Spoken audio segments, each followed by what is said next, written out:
Salam Bapak Ibu Saudara, berjumpa kembali di Studio Kristen Channel. Saya berterima kasih kepada Bapak Ibu yang sudah mendukung perkembangan channel ini dengan cara subscribe, komen, dan share. Baiklah Bapak Ibu, pada kesempatan kali ini kita akan mendengar dan menyaksikan bersama debat antara apologet Kristen Indonesia melawan polemikus Islam, di mana para polemikus mulai kepanikan ketika mendengar penjelasan dari apologet Kristen Indonesia. Mari kita simak dan mendengarkan penjelasannya. Selamat menyaksikan. Tuhan Yesus memberkati. Orang kalian aku lo pernah siji lah. Sampai ngerti toko Edi? Aku ratu mung Cilacap. Oh, tahu. Takon kancane. Jalan Swadaya, ngarep gadean, kan ana bengkel sepeda. Sebelah persis toko Edi disit. Nah, ku mah kondisi kena ngono. Iya. Anu, kayak jane kok. Aku kan mengikuti langsung bae lah ya. Langsung lah. Soalnya mesti jantri wong ora ki lagi. Ora ya. mau wis sampungan kabeh. Sampung kabeh. Ki ora dibuka ki ya. Wis aku bedekir. Ki sing gawe iki malah ibu-ibu Kristen. Kudune Ngirim paling aku. nih, ya, Papa justru mau tunjukin ke kamu ini begini. Nih. Kode Ini yang bikin malah ibu-ibu walaupun Kristen, anaknya masuk ke Islam, malah ibu yang bikin nastar buat saya. Anaknya suruh kantorin ke sini. Cobain ya, Pak. Si Dodi ini kan selama ini istilahnya Papa sih di framing lah ya. Nggak tahu karena apa, dari sisi Kristen juga banyak yang dipotong gitu kan, biasalah. Terus dibikin provokatif. Nah, makanya sebenarnya hari ini tuh aku itu kepengen justru mau menunjukkan kita itu bisa dialog santuy gitu. Oh, sangat bisa. Nah ya. Sangat bisa. Karena selama ini kan sampai aku kan ngomong karo kancaku, aku ketemu ke Dondi. Wah, silaturahmi kok. Silaturahmi sesama ngapak aku bilang. Sesama ngapak ya, Kan? sesama ngapak. Nah, makanya aku bilang nek direkam ada dua topik ya. Ada dua topik. Pertama, kita bersharing, saling bersharing. Karena aku dulu jujur ya, dari SD, SMP, SMA kan aku SD Bobotsari. Bobotsari kan Islam kabeh. Bobotsari ki sing anak kolam renang kan ya? Pokoknya Bojongsari. Bojongsari. Purbalingga, Bojongsari 5 kilo Bobotsari. Ya. Jadi menuju Gua Lawa, tembus Malang. Aku di sini minggu Bojongsari. berenangnya nang Bojongsari. Nah, siki Bobotsari juga anak Pancoran Ciblon narane. Nah, maksudku dalam satu tema pertama kita sharing loh. Sharing, karena aku dawek sebenarnya boleh dibilang kebalikannya karo Kodondi. Apa ya? Bahwa nek Kodondi kan mualaf dari Kristen menjadi Muslim. Nah, aku boleh dibilang dari Muslim malah menjadi Kristen. Kawet enam Muslim, kawet cilik apa? Susah ngomongnya gitu. Aku bahkan SD. Lah, kene ngomong bahasa Jawa ya langsung aku kudu ngomong terjemahan kok iki. Sudah ini sudah mulai. Iki kan mau direkam nggih. Oh ya sudah mulai aja. Gini. Kok nek ngomong bahasa apa kudu ngomong subtitle nggih. Nggak usah. Jadi gini. Minum disit lah. Ya. Masa tamu orang minum disit ya? Oke, tak pesan mangan ya? Oh, usah, nembe makan aku. Hah? Aku nembe makan. Kamu makan ya, Yos? Besok makan ya? Baru makan. Bener. Aku ini ya, toh. Jadi undangannya ki apa ki? Heno kayak lah, Heno. Pak Aku umurnya 57 saya. Lahiran 67. Kok Pak Heno ki berarti apa sih ki pendeta? Sekarang saya ini sebenarnya mau gini ya. Kependetaan itu kan sebenarnya agak rumit nih. Pendeta bahasa aslinya itu kan artinya pandito, pandit itu artinya orang pinter. Nah, dalam hal ini dalam hal agama, pendeta itu seharusnya adalah orang-orang yang ulama lah sebenarnya, yang sudah bersekolah lalu dianggap kesarjanaan dalam bidang keagamaan. Cuma di dalam beberapa gereja kemudian istilah pendeta itu atau coba pelah. Istilah pendeta itu diasosiasikan dengan mereka yang sudah full time dan ditahbiskan. Nah, sementara aku itu waktu itu ditahbiskan sebagai vikaris. Nah, vikaris itu mungkin ya setara dengan evangelis. Nah, ini memang agak lucu nih. Karena istilah evangelis sendiri sebenarnya adalah jawatan di dalam gereja, gembala, penginjil dan sebagainya. Nah, sekarang ini para pendeta diasosiasikan sebagai gembala. Sehingga agak rumit kalau ngomong bukan pendeta kok di mana-mana khotbah gitu kan. Jadi aku belum ditahbiskan dimanapun. Tapi aku melayani di sebuah gereja di Bandar Lampung.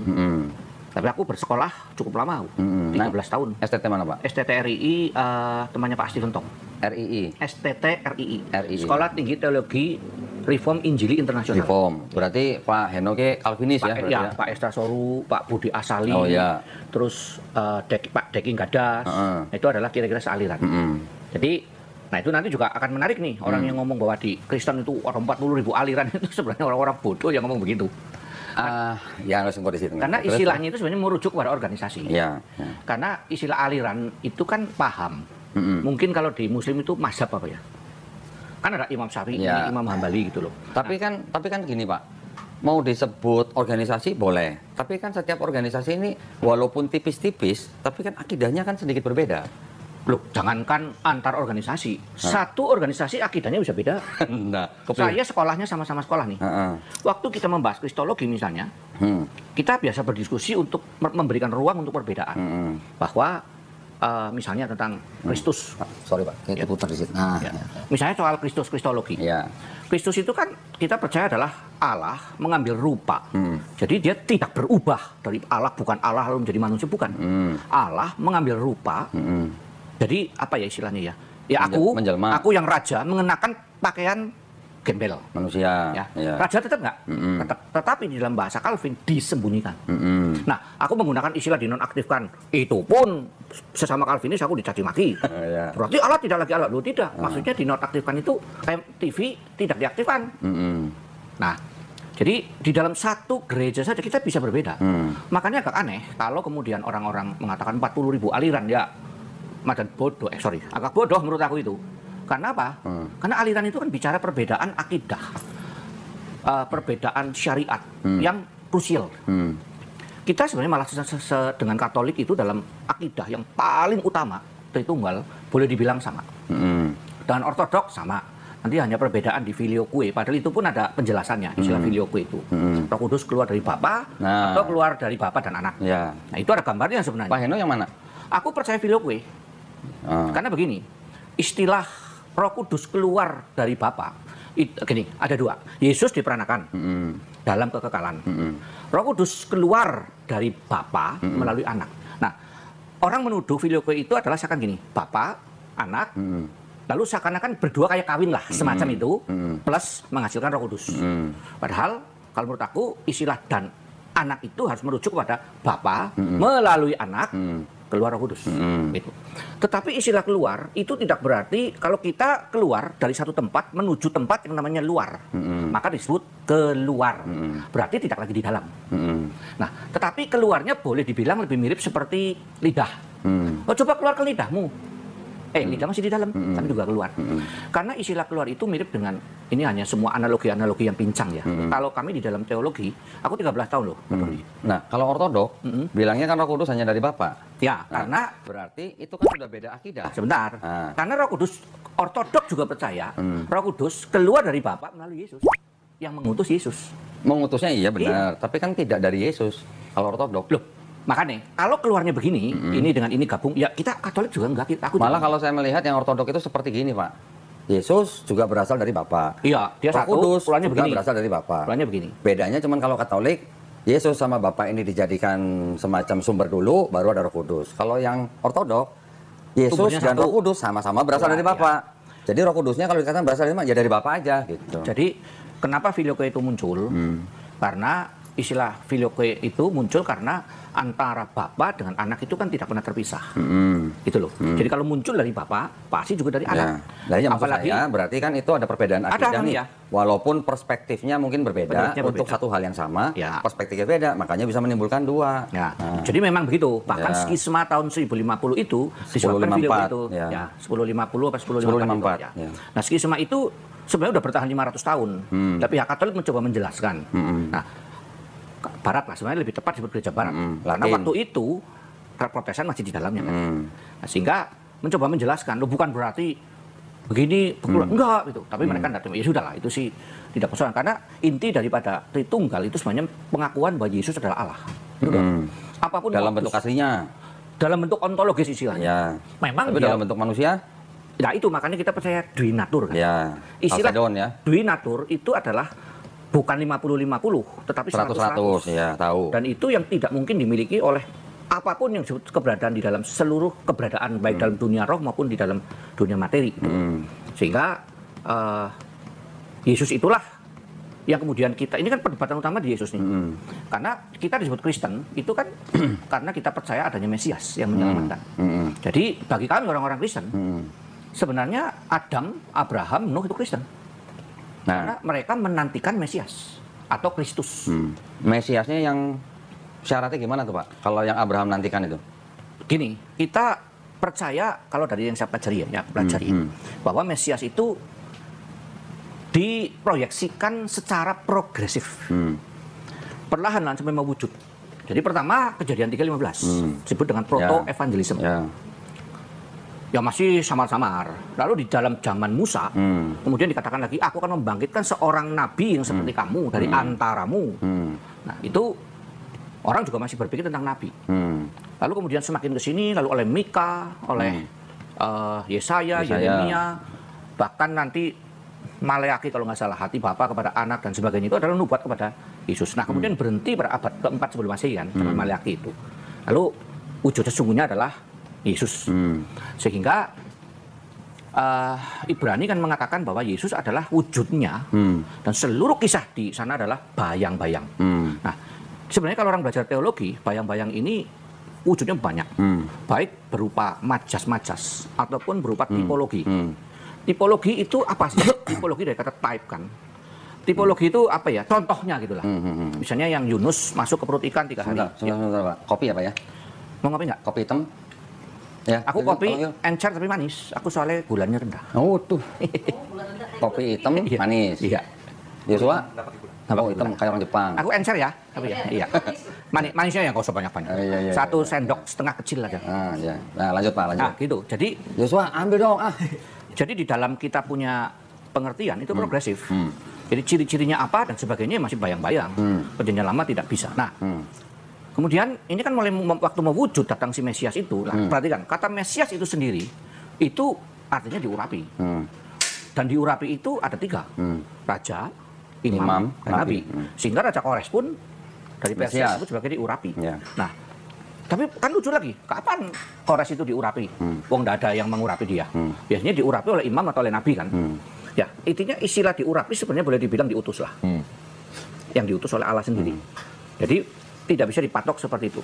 Tetapi kemudian ketika muncul Kristus sejati, karena memang waktu itu orang-orang menantikan tuh banyak Mesias. Bahkan nanti kan muncul Mesias yang disebutkan dalam perjanjian baru yang kita kira Mesias ternyata bukan gitu kan. Nah, itulah Yesus. Nah, dan itu gambaran mengapa dia disalib itu ya karena gambaran orang Yahudi salah tentang Mesias. Sehingga sampai sekarang dia masih menantikan namanya Mesias itu. Pak Heno mengatakan mengatakan pandangan Yahudi tentang Mesias itu salah, dasarnya gimana? Dasarnya tentu Alkitab. Ya, dari Jadi mana? kan kita tahu ya. Loh iya, karena Itu dari perjanjian lama atau perjanjian baru? nah ini menarik ini. Ini banyak perdebatan nanti di Kristen bahkan yang katanya perjanjian lama sudah batal dan sebagainya gitu ya. Nanti kan ada banyak tuh yang soal persepuluhan. Ini di kalangan kami lah. Ribut dewek lah. Inilah. Ribut dewek. Iya. Kita ini melihat perjanjian lama dari perspektif perjanjian baru. Jadi kita membaca seluruhnya perjanjian baru, kacamatanya perjanjian lama, kacamatanya perjanjian baru. Bapak membaca perjanjian lama dengan kacamata perjanjian baru. Terus? Maka ketika perjanjian baru mengatakan bahwa Kristus itu adalah dilambangkan dengan batu yang dipukul oleh Musa sehingga keluar itu, ya kita percaya itu, kita terima itu. Nah, sementara orang Yahudi berpegang kepada perjanjian lama, sehingga bagi mereka perjanjian baru itu tidak dipakai. Tidak ada. Karena tidak sesuai dengan perjanjian lama menurut tafsir mereka. Kan gitu, karena semua kan masalah tafsir. Betul. Nah, Perspektif. Iya, jadi semua bicara hermeneutika. Jadi mereka melihat bahwa Yesus harusnya begini. Mesias itu menjadi raja. Mesias itu, lah padahal kalau di dalam perspektif kami, kemesiasan itu kan nanti menjadi raja selama-lamanya. Nah, kata raja yang kekal, Bapa yang kekal, raja damai, yang orang ngomong, oh itu adalah raja Ahasia lah, Ahas lah, Hizkia lah, macam-macam lah itu intinya. Lupa bahwa julukan itu ada bayang-bayang di dalamnya. Dia disebut sebagai Allah yang perkasa, Bapa yang kekal. Oke, Allah perkasa boleh lah, karena malaikat juga boleh disebut Allah. Karena istilah Elohim itu artinya yang ditakuti atau makanya kan ada ayat mengatakan engkau adalah Allah. Waktu surga digambarkan sedang sidang, dia berkata kepada para pemimpin dunia, terutama dalam ini malaikat adalah Allah. Jadi bahkan Musa dianggap sebagai Allahnya Harun waktu menghadap ke Firaun. Jadi, tetapi oke, orang masih ngomong Allah yang perkasa, bukan Allah yang maha perkasa atau maha kuasa, gitu kan. Tetapi istilah nanti adalah Bapa yang kekal itu yang orang tidak bisa kemana-mana lagi. Karena tidak ada. Saya 96 ya Pak ya. Ya, jadi ini kok jangan memain kok Doni apal banget loh. Kamu ngobrol dengan dia jadi mau Allah kamu. Enggak hafal, siapa bilang hafal. Saya bahasa Ibrani aja nggak bisa. Nah, jadi itu kok. Itu yang sebenarnya secara kristologi itu kalau dilihat secara utuh. Ya. Makanya saya sekolah itu lama sekali. Berapa tahun Pak? 13 tahun. Udah. Orang dapat master itu 2-3 tahun. Aku tahun kelima, aku udah khotbah dari tahun 90. Keliling-keliling. Dan waktu aku serius sekolah, aku sadar ada beberapa poin yang akhirnya tidak terjawab oleh katakanlah pendeta biasa. Karena zaman dulu ya, aku sebelum memutuskan jadi Kristen, aku hampir seluruh ulama agama, kecuali Hindu aku nggak ketemu mereka. Sebutlah Buddha, kalau Buddha aku ketemu dengan biksu malah. Loh, Pak Heno ini dulu Muslim. Makanya aku cerita tadi, SD ini kawan-kawanku ini Muslim semua. Satu kelas, kalau nggak salah, Cinanya cuma 2. Kristen cuma kami berdua. Namanya SD-nya SD negeri. Saben pagi itu kan Al-Fatihah. Oh, waduh. Surat Al-Nalaq, surat An-Nas. Aku ikut lomba ajan, lomba sholat zaman kecil-kecil waktu kecil itu.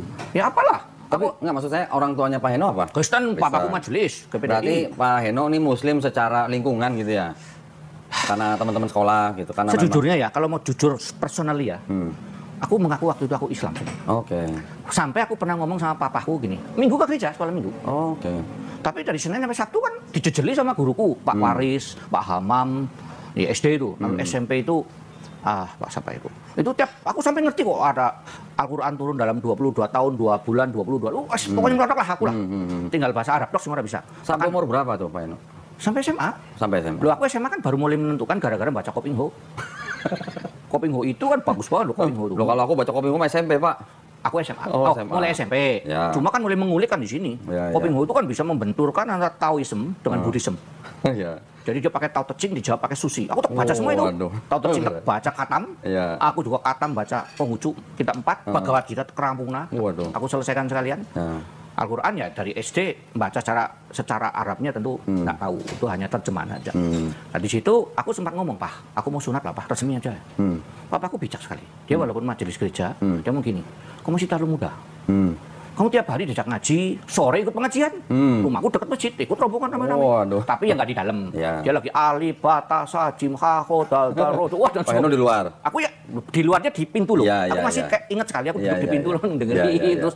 Oh, jadi rupanya pengajian cuma diajarin baca. Ya, ya. Dan seterusnya lah. Sampai SMP masih juga ikut Islam. Waktu SMA baru ada pelajaran agama Kristen. Bapakku ngomong, tunggu, kamu sudah gede, putuskan. Masih terlalu kecil, nanti kamu berubah lagi. Walaupun sunat itu, Kristen sunat juga boleh. Ya. Nah, kenapa? Karena waktu itu setiap hari guru agama, wah kalau tidak Islam kamu masuk neraka dan lain-lain lah pokoknya. Jadi kan udah wedi lah. Setiap malam ya papaku itu tak bangunin loh. Pak, takut Pak. Wedi apa? Wedi mlebu neraka. Hari ini kamu salah apa? Loh, kamu ada salah? Enggak. Kenapa takut masuk neraka? Aduh. Wah, karena aku tahu dosa manusia banyak sekali. Lalu aku masih ingat setiap hari papaku tuh minta aku baca perjanjian baru. Sampai katam waktu SD udah katam aku perjanjian baru. SD? Matius sampai Wahyu. Setiap hari itu yang penting dicoret-coret. Sayang Alkitab bahasa terjemahan lamanya kok hilang. Merah apa? Itu kan sing berkesan. Ya, ya, ya. Nah, kemudian sampai SMA lah aku mulai ketemu ya ada yang kiai, ada yang ustadz, tak ajak debat. Terakhir banget aku ingat tahun 86, 87 awal. Aku tua Isak. Aku ketemu dengan biksu di Borobudur sama kawan-kawan. Aku ngomong sama dia, malam ini kalau kamu jawab pertanyaanku, aku jadi biksu malam ini. Waduh. Tapi bukannya dijawab, malah ngamuk-ngamuk kok. Cumai, awal pada baik. Dikeplak orang tadi. Karena dia diserang dari orang muslim. Lu kafir, lu penyembah berhala dan lain-lain. Dia marah dia. Hanya dia balas kita. Kamu orang bertuhan. Tuhan itu ciptaanmu sendiri, tahu nggak? Wah, hanya aku waktu itu nggak ngerti, jadi bengong. Loh, iya benar juga ya. Sini Islam ngomongnya Allah Subhanahu wa Ta'ala, dengan nabinya terakhir adalah Muhammad, lalu sebagai Rasul. Kristen satu-satunya jalan adalah Yesus. Yang benar mana? Nah, itu mulai pencarian. Umur berapa tuh Pak Hen? SMA lah. Oh, udah SMA. Waktu 87 aku kuliah tingkat 1 di UPN. Oh, udah kuliah. Aku lulusan UPN Veteran Yogyakarta. Oh, ya. Dari 600 itu kayaknya Cinanya cuma 2 orang. Satu angkatan ekonomi Ya, itu. ya, ya. Nah, di situ aku mulai bergumul mencari sana sini. Patenku cuma 1. Apa? Kalau hari ini kamu mati, sekarang mati. Aku pertanyaannya lucunya gini dulu. Kalau aku ini malaikat maut ya. Bentar. Oh, ya, bentar. Terus Pak. Kalau aku ini malaikat maut, terus aku datang sama kamu, kamu bawa pulang sana, kamu siap nggak? Tidak siap. Masih banyak dosanya. Rata-rata semua orang, siapapun agamanya lah. Aku nggak mau sebut satu-satu. Ya. Tapi begitu ketemu pendeta, jawabannya saklek, pasti selamat. Hari ini juga? Hari ini juga. Iya, iya. Kamu akan bersamaku di Firdaus. Kali ini itu. Kalinya itu. Iya, satu-satunya yang itu.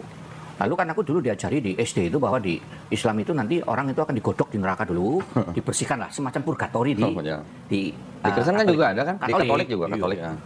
Tetapi aku waktu itu mulai berpikir begini, tunggu dulu, alam barzah alam kubur. Bukankah memasuki alam kekekalan tanpa kronos? Nah, ini mulai masuk filsafat nih. Bagaimana mungkin ada periode tertentu seperti kita hari ini? Nah, di situ aku mulai bergumul. Akhirnya aku memutuskan jadi Kristen itu tahun sekitar 87, 88 itu. Udah selesai SMA berarti? Itu kuliah di Jogja. Pas kuliah. Setelah debat dengan biksu itu. Kalau aku mencari sana-sini, aku ngomong, ini aku mesti masuk salah satu. Yang paling masuk akal adalah Kristen. Kenapa? Simpel aja, pertanyaanku simpel aja. Jika ada 5 tukang sabun datang ke tempatku, semua aku nggak ngerti latar belakangnya, produknya nggak ngerti, harganya semuanya sama. Tanya satu-satu, pakai sabun ini bersih nggak? Ya mudah-mudahan bersih. Satu ngomong, ya tergantung caramu mencucinya. Yang ini, ya tergantung amal baikmu lah. Yang satu ngomong, pasti bersih. Loh, tapi nggak bisa nyuci. Alah, pasti bersih, rendam saja. Bisa diapa-apain? Mencuci sendiri. Kira-kira itu analogi buat Kristen tuh ya? Analogi Kristen. Akhirnya aku sadar, paling masuk akal Kristen. Karena aku sudah mendalami semua. Dan kemudian memang membingungkan. Nah, aku baru sadar ketika kuliah, itu persoalan di epistemologi namanya. Karena manusia itu kan punya framework berpikir yang membuat kita menilai atau paradigma kita adalah perspektif yang kita sudah bentuk sebelumnya. Maka setiap kali ada orang yang di luar Kristen menyerang Kristen, aku ketawa. Nggak pernah aku mau debat sama orang Islam. Nggak pernah mau debat sama orang Buddha. Di dalam kekristenan sebenarnya, yang benar ya, sesuai Alkitab ya. Pertama, tidak ada perdebatan, apalagi maki-maki agama lain. Harusnya begitu Pak ya? Tidak ada. Tidak ada. Terus? Paulus ke Athena. Dia berkata, Allah yang tidak kamu kenal, itu yang saya beritakan. Dia masuk melalui kesamaan. Jadi kita menginjil wajib. Akidah kita sama dalam satu hal. Ada 2-3 agama samawi, Yahudi, Islam, dan Kristen. 2 yang dakwah. Itu Islam dengan misi. Ya, pokoknya berdakwah. Ya, misi. Jadi kalau Yahudi kan enggak, dia enggak mau peduli kan. Kalau bisa mah jangan masuk Yahudi. Iya, malah. Bahkan setelah kita menjadi disunat dan sebagainya, tapi ya warga kelas 2 lah intinya. Nah, jadi kita sama-sama dakwah. Nah, di dalam berdakwah itu ada apologetika. Yang oleh Petrus mengatakan pertanggungjawabkan imanmu. Nah, itulah kata apologetika dari situ. Pertanggungjawabkan imanmu dengan lemah lembut. Tapi dasarnya manusia ini ya beragama itu kadang-kadang kan cuma ya kalau ada istilah orang Islam kadrunnya, di Katolik ada katrun, Katolik kurun. Lu aku bocah di ndasmu gitu. Dalam hati. Sampai temanku yang hari ini mau nemeni, itu kan muslim tapi sama-sama orang kungfu ya. Sama Pak Heno. Bapak orang tua kok digituin enggak marah, aku bilang. Bagi aku ya mereka orang yang tak beradab. Beragama tak beradab, beriman tak berakal. Hati enggak pernah berubah, status doang. Dan bagi aku orang seperti itu bukan dimarahin, tetapi dikasihani. Nah, kalau menurut Pak Heno, kalau ada pendeta yang debat terbuka, ada penontonnya dan segala macam, mulutnya ngeluarin katanya apa? Bodoh, kamu bodoh, gitu, itu gimana? Nah gini. Itu orang Calvinis loh, Pak? Iya. Itu kenal Pak orangnya? Ya kan, saya tahu lah. Aku kan mengikuti gini. Oh, tahu ya? Ada dua. Kau tadi harus lihat gini. Saya sendiri kadang-kadang ketika diserang tuh pales. Kamu yang goblok, kamu dungut, tolol, ndasmu jeblok. Aku barusan tadi nih. Lah anak muda, psikiater katanya. Aku menyebut dia psikiatres. Psikiatres. Oh, dia bisa ngomong gini. Kepalamu apa yang endasmu dulu. Anak muda perempuan gambarnya cantik loh. Ngomong ke Pak Heno begitu? Iya. Loh. Aku bisa tunjukin sekarang. Aku langsung ngomong. Dia orang Katolik. Ngaku nggak tahu ya, ngakunya Katolik, membela Katolik. Aku dalam hati, ya apa begini. Nah, sebenarnya kita ngomong bodoh, maki-maki itu kalau bagi aku masih oke ke dalam Kristen, sesama Kristen. Kenapa? Karena itu bagian daripada hardikan Tuhan. Misalnya Tuhan Yesus itu menghardik Herodes dengan serigala. Lalu Yohanes Pembaptis itu kamu ular beludak dan sebagainya gitu. Tetapi tentu ada batasan, ada kondisi-kondisi yang harus dilengkapi semua baru boleh gitu loh. Dan menurut aku sampai dengan hari ini aku tidak punya kapasitas untuk seperti mereka. Kalau aku loh ya. Nah, kalau yang Yesus ngomong sama wanita Samaria anjing gimana tuh, Pak? Nah, lain lagi itu tafsirannya jangan salah. Enggak, saya tahunya itu tradisi. Iya, gitu makanya. Jadi gini, Yesus itu kan, maka ada lagu Yesus cinta segala bangsa gitu kan. Jadi Yesus itu ngomong di depan umum loh. Kalau tiba-tiba ngomong, ya sini. Dia kan langsung dihantam oleh itunya. Maka dia menggunakan bahasa tradisi Yahudi. Di luar Yahudi adalah anjing. Nah, yang kedua, tapi jangan salah, anjing itu juga katanya di sana itu juga binatang kesayangan sebenarnya. Betul, itu sebuah perendahan. Jadi ketika dia mengatakan, loh, ingat loh, ini ngomong di depan umum loh. Dia mengatakan apa? Loh, kalau aku berikan makanan kepada anjing, sementara yang anak-anaknya belum pada kenyang, gimana? Ya, tapi si dia benar ya, itu berarti tradisi kan ya? Ya, itu yang aku pelajari ya. Lalu si itu dengan rendah hati, perempuan itu berkata apa? Ya, sayalah anjing itu yang makan remah-remah. Nah, itu sebenarnya kan bahasa Majasi juga. Nah, iya. Jadi itulah kalau Dendy kan ini tahu bahwa terlalu banyak bahasa Majas. Kita nih Kristen ya, makanya aku sekolah 13 tahun. 5 tahun pendetaku udah ngomong, dosenku, kamu udah cukup. Tidak. Kenapa tidak? Ada banyak yang aku belum tahu. Yang mana yang belum tahu? Aku udah tahu yang aku belum tahu. Sampai aku menjelajah semua, baru nanti aku tahu yang belum tahu, lalu aku belajar sampai aku tahu, aku baru lulus lah. Baru setelah tahun ke-13, 2016. 13? Iya. 13 tahun di STT itu berarti udah jadi apa tuh, Pak? Oh, aku kalau ambil master udah dapat 3, kalau ambil doktor udah dapat 2. Iya, bener. Nah, karena aku ambil yang paling sulit. Berarti tesisnya. Profesor aja lewat kali itu ya? Enggak lah, profesor itu kan pengabdian, jabatan. Guru besar itu kan dia ngumpulin kredit. Kalau di dalam kependidikannya doktor lah. Doktor. Makanya aku nggak pernah takut tuh ketemu dengan orang non Calvinis yang udah doktor apa segala. Nah, yang Yosua pahami di sini yang disebut dengan Wondrous Counselor, kemudian Mighty God sama Eternal Father sama Prince of Peace, ini siapa yang disebut ini? Kalau baca teks seperti ini. Anak Tuhan. Kan ini kan disebutkan kan seorang anak telah lahir. Seorang putra telah diberikan kepada kita. Apa namanya? Lambang pemerintahan ada di atas bahunya. Akan diberikan di atas bahunya. Betul kan? Terus kemudian apa? And his name. His name berarti siapa? Namanya dia. Anak itu kan? Jadi anak itu akan diberi 4 gelar nih.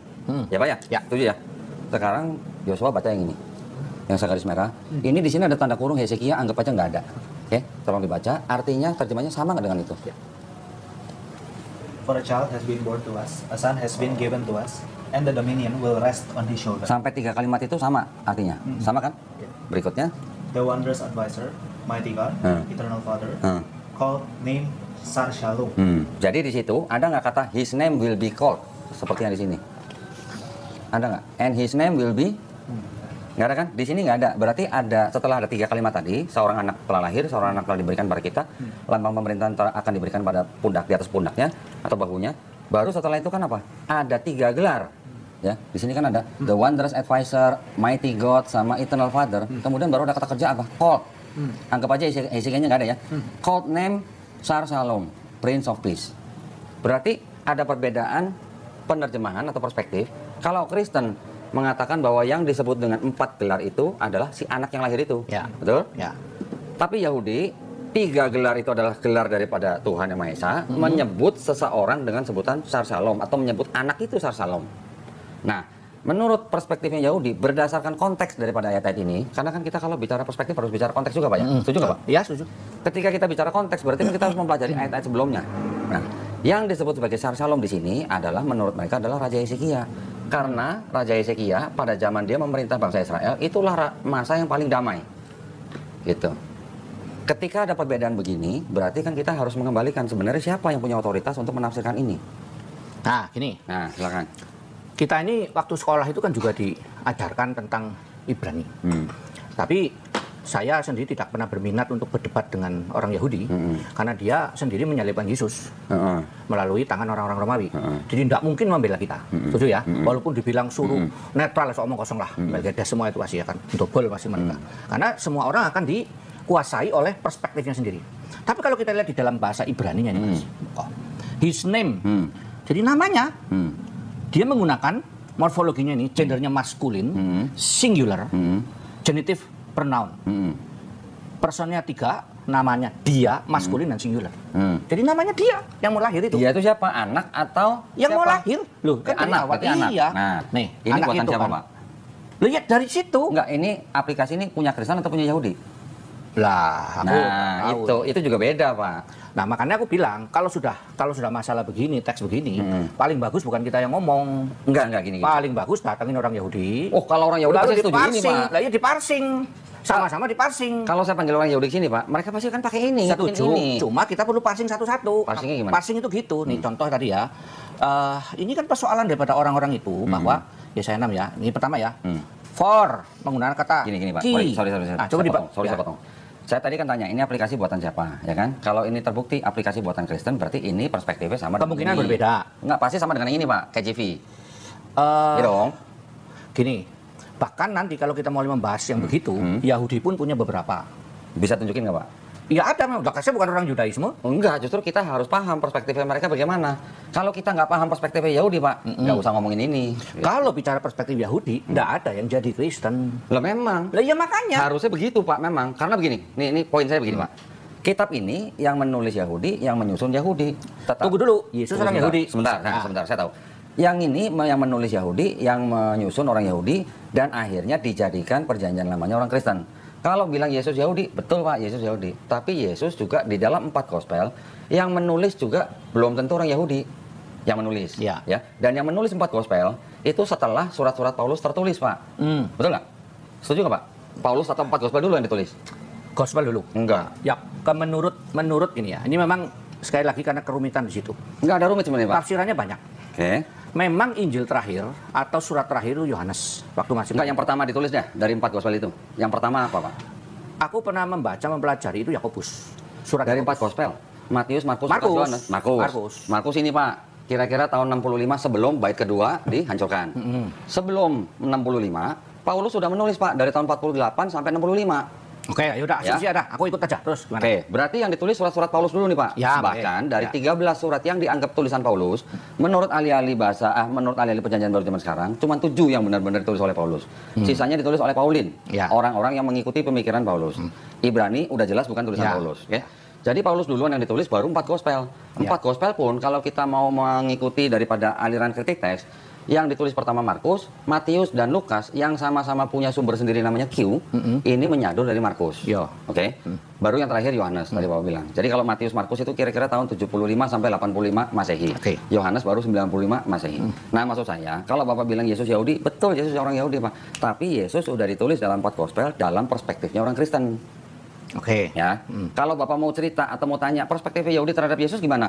Bisa baca Talmud. Walaupun di dalam Talmud belum tentu Yesus orang Nazaret yang disebut, Pak. Karena ada banyak Yesus dalam Talmud. Ya. Sekarang maksud saya gini, poin saya adalah ketika ada sebuah kitab yang belum ada Kristen, yang nulis Yahudi, yang nyusun Yahudi, berarti yang punya otoritas untuk menafsirkan kitab ini kan orang Yahudi. Iya. Setuju. Saya tidak akan menolak ketika Bapak bilang yang berhak menafsirkan perjanjian baru adalah orang Kristen. Iya. Cuman yang jadi masalah, gap yang sangat besar itu adalah seperti tadi Bapak bilang, bahwa orang Kristen membaca perjanjian lama menggunakan kacamata Kristen. Iya. Nah, itu ya. Jadi kalau tadi Bapak bilang Yesus adalah Mesias yang dijanjikan, menurut orang Yahudi juga bahwa Mesias yang dijanjikan itu bukan Tuhan yang jadi manusia, Pak. Oke. Dia harus benar-benar manusia murni hasil setubuhnya suami istri.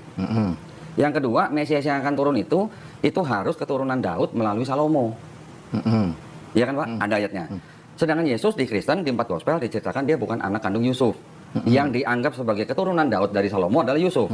Maria mungkin dianggap lewat Nathan kalau di Lukas 3, ya Pak ya. Tetapi berarti kalau begitu untuk anak adopsi itu tidak diterima dalam tradisi Yahudi. Tidak bisa disebut dia adalah anak Daud keturunan Salomo, Yesusnya ini. Yang ketiga, Mesias yang akan datang itu nanti dia akan datang ketika dunia itu udah nggak ada orang angkat senjata. Ada ayatnya. Nanti saya bisa kasih. Yang keempat, Mesias itu akan datang ketika semua manusia di bumi sudah mengenal Hashem. Yang kelima, Mesias yang akan datang itu dia datang bukan datang menyelesaikan misi terus pergi terus datang lagi gitu. Bukan begitu, Pak. Orang Yahudi taunya Mesias itu datang cukup sekali jadi raja bangsa Israel. Ini perbedaannya, ini standarnya orang Yahudi yang berbeda dengan standar Mesias orang Kristen. Ya. Nah, itu di situ. Udah. Ya. Oke. Jadi di sini menurut orang Yahudi yang disebut sebagai Prince of Peace itu adalah Ahazia. Sedangkan 3 gelar yang ada di sini Untuk El Gibor. Wonders Advisor itu adalah El Gibor. Oke. Itu. Saya akan bantah dulu nih. Pertama, jika itu untuk El Gibor atau YHVH, YOTVV itu, Yang 3 gelar. Ya. maka harusnya menggunakan kata Allah yang Maha Kuasa. Gini, Pak. Bapak mau- Almighty, bukan Ya. Mighty God. Itu mighty ya, Pak. Almighty. Mighty, iya. Almighty. Mighty doang. Bentar. Mighty God ya. Iya. Terus maksudnya Ya gimana? udah itu aja. Poinnya apa? Loh iya, poinnya kalau itu untuk YHVH, mereka pasti akan menggunakan istilah Maha Kuasa. Terus Gitu. kalau Eternal Father? Eternal Father ya memang Allah, memang. setuju. Iya, jadi gimana? Kalau Eternal Father nggak bisa disematkan kepada Allah El Gibor? juga, iya. Bisa? Allah juga. Bisa kan? Raja Ma- Damai juga Allah juga. Berarti Mighty God juga bisa, Pak. Iya loh. Wonders Advisor juga bisa. Allah yang kekal, jelas Allah itu kekal. Iya. Jelas ya. Allah itu berkuasa atau Maha Kuasa?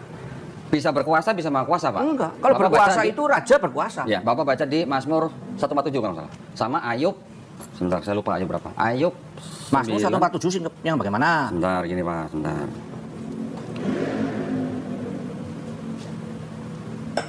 Oh, toilet sebelah mana? Ini toilet, ini sebelah sini. Mazmur 147.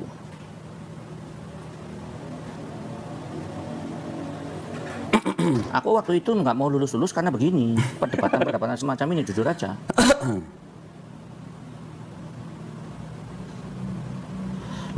Caranya gimana malah ini? Sebentar Pak, ini saya biar ini. Kok Mazmur 9? Yang disebut dengan Tuhan Yang Maha Esa ini, Hashem, dia bisa disebut Maha Kuasa, dia juga bisa disebut kuasa. Nih contohnya misalnya, Roh Allah berkuasa atasnya dan Saul turut kepenuhan, berkuasa. Oh lain. Ya tidak harus Maha Kuasa Pak. Maha Kuasa itu menunjukkan sifatnya dia, Ya. yang maha hadir, maha tahu, gitu loh. Oke, saya setuju. Kalau dia maha tahu dan mengetahui, Iya. maha kuasa dan berkuasa, itu betul. Betul. Di sini juga disebut Mighty God juga tidak salah Pak. Salahnya di mana? Lah itu juga dipakai oleh saksi Yehova yang mengatakan ini bukan dia gini, saksi Yehova itu percaya itu adalah Yesus. Yang mana? Ayat tadi itu. Terus? Tapi dia mengatakan Yesus bukan Allah yang kekal. Karena apa? Nah sekarang gini aja Pak, sekarang gini aja. Di seluruh perjanjian baru, Pak ya, di seluruh perjanjian baru, pernah nggak Yesus disebut penasihat ajaib, Allah perkasa dan Bapa yang kekal? Tidak pernah ditulis. Oke, tidak pernah ya Pak ya. Oke, terus berarti point of view-nya Jewish terhadap 3 gelar ini untuk Tuhan Yang Maha Esa sebenarnya tidak salah Pak. Kecuali kalau di perjanjian baru Yesus pernah disebut penasihat ajaib, Allah perkasa dan apa namanya, Bapa yang kekal, itu lain cerita. Nah kalau begitu Pak, di sini kan Mighty God. Di LAI TB diterjemahkannya bukan Allah yang Maha Kuasa, Bukan, Pak. memang Allah bukan. yang perkasa. Iya. Allah yang perkasa salahnya di mana? Allah yang perkasa itu kalau menurut ini dulu nih ya, ini menurut saksi Yehova dulu, berarti Mendingan menurut Calvinis, oh menurut Pak. Kristen. Iya. Kalau menurut Kristen dia merujuk kepada Yesus yang waktu itu sedang berkenosis, mengosongkan diri sehingga dia menanggalkan kemahakuasaannya. Bukan. Maksud saya gini, Pak. Itu kan adalah pandangan Kristen terhadap Yesus yang sedang mengambil bentuk manusia. Iya. Yang saya tanya adalah, di sini disebutkan, Bapak tadi kan berkata bahwa di sini kalau untuk Bapak, kalau untuk Yahweh. saya sebenarnya nggak mau pakai kata Yahweh nih, Pak. Karena Yahweh itu ciptaan Kristen. Enggak, kita juga Kristen juga cuma sepakat aja lah. Oke lah. Wong kita nggak tahu Kita kok sebut nih ya, aslinya. satu yang Ya, Yahweh. PH lah. Atau Hashem Kalau ya Bapak boleh. bilang ini tidak cocok untuk Yahweh karena di sini menggunakan Mighty, terus Bapak usul tadi menggunakan harusnya Almighty, kalau begitu di sini kenapa diterjemahkan perkasa bukan kuasa? Gitu. Iya, maha perkasa sama maha kuasa sama. Nah, iya, berarti sama Pak. Iya, memang sama. Berarti tidak ada masalah dengan Mighty God di sini. Karena perspektif penerjemah pun menerjemahkannya dengan perkasa bukan Saya maha masih kuasa. punya jawaban untuk itu. Oke, silakan. Buat 3 itu Pak untuk Yahweh, setuju. Dan Yesus itu Yahweh. Oke, nah Yahweh. itu sudah berarti lari ke perjanjian Kristen. baru. Iya. Ya, oke. Tapi Bapak setuju dengan saya bahwa perspektifnya Yahudi terhadap si Yesaya 96 ini dengan perspektifnya Kristen berbeda. Ya beda semua. Nah, karena memang Dari yang awal punya beda. karena memang yang punya otoritas untuk menafsirkan ini kan harusnya Yahudi. Oke. Setuju dulu ya. Oke. Udah selesai? Siap. Saya mau jawab sekarang. Terus. Pertama, Yesus adalah rabi Yahudi. Terus. Paulus juga rabi Yahudi. Lalu Yahudi yang mana yang mau kita pegang? Terus. Itu dulu. Dalam zaman itu ada Hillel dan ada Shammai, Ya. 2 aliran besar. Ya semacam mazhab gitulah ya Ya. di zaman itu. Nah, jangan lupa Paulus itu adalah rabi. Muridnya Gamaliel. Sehingga kalau dalil yang mengatakan bahwa Yahudi menerjemahkan itu juga rasul-rasul Yahudi semua. Terus. Jadi kita juga nggak masalah bahwa ketika ada rabi Yahudi lalu membuat kitab perjanjian baru untuk membuat tafsiran dari Yahudi yang lain, maksudnya yang non Kristen, yang salah. Saya bisa tunjukin kok, dia salah tafsir kok. Silakan. Oke, Coba. misalnya tentang ayat jangan bercerai. Enggak dari sini Pak. Nah, kalau bisa. sebentar, aku mau nunjukin mereka bisa salah. Oke. Termasuk nanti salah ke sini, Oke. gitu loh maksudnya. Ya, oke. Nah, kita misalnya melihat di dalam Matius 32.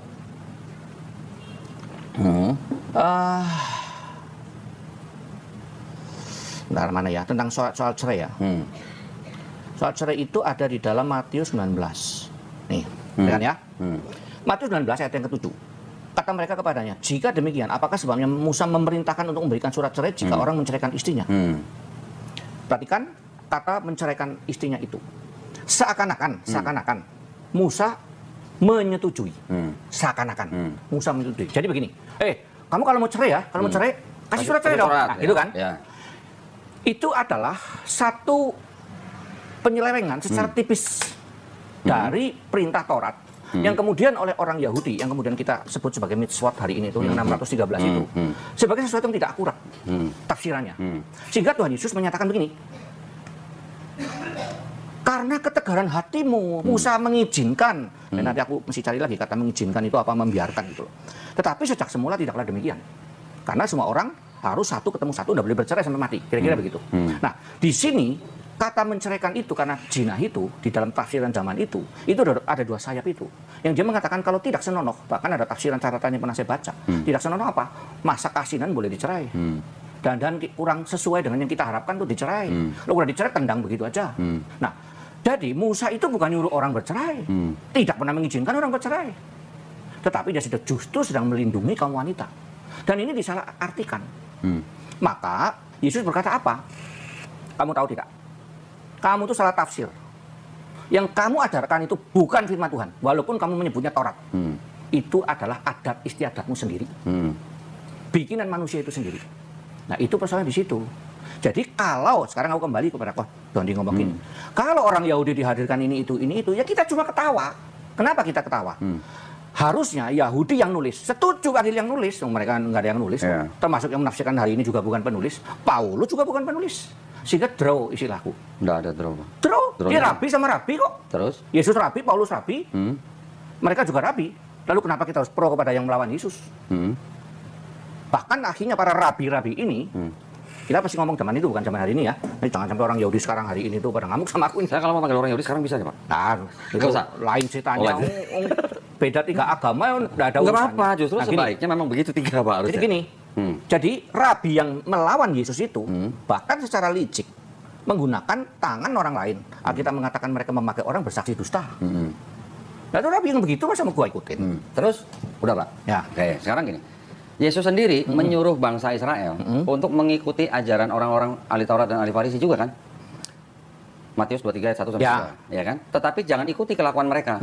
Berarti apa yang diajarkan ahli Taurat dan ahli Farisi itu masih disuruh untuk diikuti oleh bangsa Israel, perintah Yesus. Karena tentu tidak semuanya salah. Misalnya yang benar adalah tentang menyembah Allah, tentang hal-hal yang misalnya persepuluhan. Maka Yesus mengatakan Matius 23 kan, ya kamu berikan semuanya itu, tetapi kamu tanpa kasih dan keadilan. Maka yang satu boleh harus dilakukan, yang lain juga dilakukan. Terus? Nah kan begitu. Jadi istilahku. Tentu kita tidak bisa mengatakan orang Yahudi waktu itu kayak setan salah semua, kan tidak. Yesus mencoba meluruskan kembali. Nah, sekarang saya akan kembali dalam perspektif Kristen ya. Yesus kenapa bisa meluruskan? Karena dalam perspektif Kristen, dialah yang berfirman itu. Karena dia Yahweh. Nanti akan aku jelaskan kenapa saya percaya dia adalah Yahweh. Kira-kira begitu. Nah, dengan demikian, maka tadi yang Dondi ngomong bahwa kenapa tidak ngikuti Yahudi? Lu kalau ngikuti Yahudi ya nggak ada yang Kristen. Ya memang harusnya. Lah iya kenapa? Kenapa harus ikut dia? Karena Kristen sudah mengadopsi Helenisme Yunani, paganisme Romawi, dan Platonisme. Bapak pernah dengar kata Philo, nama Philo? Philo. Ya, orang Inggris bilang Philo. ya, Si Philo. Ya boleh, tapi gini, hati-hati. Istilah mengadopsi itu apanya? Konsep ketuhanannya, Pak. Berbeda. Bedanya? Kristen nggak pernah, kalau itu sinkretisme namanya. Terus? Ya. Kalau kami bukan menganut sinkretisme, tetapi menggunakan metode yang dipakai pada waktu itu. Metode apa? Metode berpikir, metode bahasa, bahkan Philo itu dipakai pada, kalau nggak salah kata agape, philia segala itu banyak diambil dari Philo kalau nggak salah. Ya. Jadi? Ya sudah. Bukan adopsi? Bukan. Loh, gini loh. Ini Pak, John 1:1. Ini New American Bible. Ya, pada mulai adalah firman apa dan sebagainya. Hellenistic filosofi, Pak. Loh iya, gini loh, gini Ko Dondi. Kalau hari ini aku mau berbicara sama Ko Dondi, cara menjelaskan satu hal yang paling rumit pakai bahasa apa? Mau bicara sama saya? Ya bahasa ngapak paling gampang, kita sama-sama orang ngapak. Ya. Apakah lalu berarti aku memakai ketuhanan ngapak atau Banyumasan untuk menjelaskan imanku? Tentu tidak. Nah, sekarang itu gini, tanda Pak. petik adalah alat. Oke, saya paham. Jadi maksud Bapak, bagaimana orang-orang yang mengikuti filosofi Yunani menjelaskan kepada orang-orang Kristen awal pada waktu itu tentang konsep ketuhanan, Ya, kan, gitu kan? Cuman masalahnya, apakah konsep ketuhanan yang coba dijelaskan oleh filsuf-filsuf Yunani kepada Kristen-Kristen awal itu sama dengan konsep ketuhanan yang ada di PL?